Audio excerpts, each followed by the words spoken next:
Rise of the Ronin has been a blast so far. While not a graphical stunner like Ghost of Tsushima, I have been very impressed with the depth and sheer number of things to do. The story is compelling and gives you motivation to keep going to see what's next. There's plenty of gear you can acquire to make a stronger build. Characters you meet during your journey will join your crew and fight alongside you. There's a transmogrification system that lets you customize your appearance while also having the best gear possible equipped, and you can pet cats. But more importantly than all that, the core gameplay felt like a mix of the storytelling and exploration in Assassin's Creed 2 with a smidgen of Ninja Gaiden combat and a dash of Dark Souls difficulty. In other words, this recipe seems to be a perfect mix of gameplay ingredients that I've been loving. The main storyline of Rise of Ronin is all about a duo referred to as Blade Twins. In this case, it's believed that the duo are brother and sister who nearly suffered a terrible fate at a young age as their village burned to the ground. Instead, they were saved and recruited into the Veiled Edge as Blade Twins. Highly skilled with the sword, Blade Twins train and grow together as they master their skills. One of your first tests of skill has you infiltrating the ship of historical figure Matthew C. Perry to steal a secret message and assassinate Perry after doing so.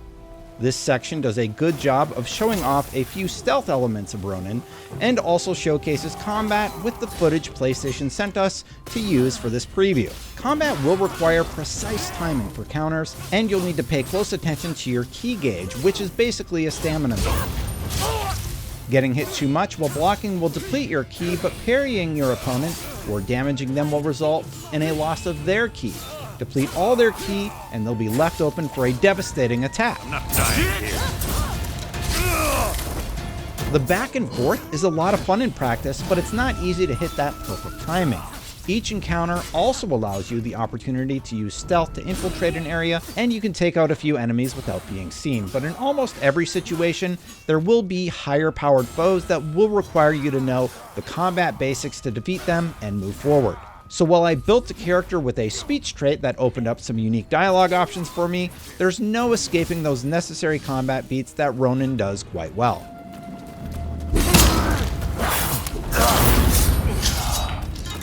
All the practice has paid off. What? Don't move!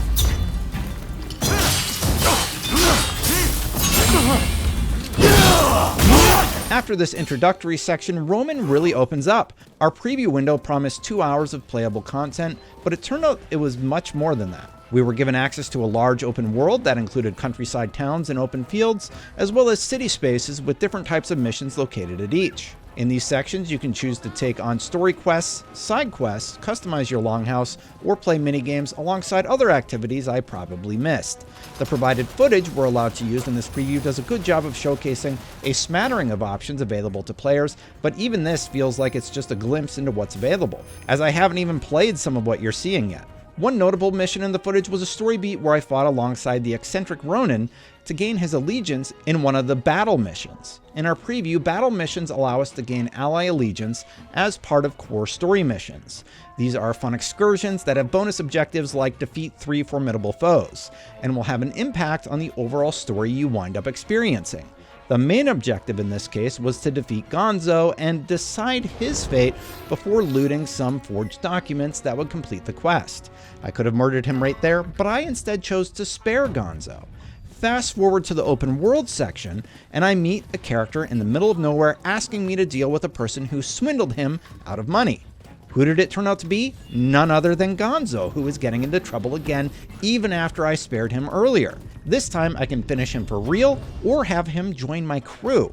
Had I chosen to kill him off, I would have been rewarded with some loot, but if I didn't, I got an extra helper to fight beside me in the open world. I'll take that over a few trinkets any day. And I discovered these different outcomes because I reloaded my save just to see what would happen had I chosen the other option. And while I had really been having fun with Rise of the Ronin up until this point, this was the moment that really solidified how much I was liking this game. Great combat, an intriguing story, decisions that matter, tons of stuff to do, and you can pet cats. I'm sold. My decision to spare Gonzo would pay off too, because in my upcoming story mission fight with Kira, I now had 3 allies going into battle instead of just 2.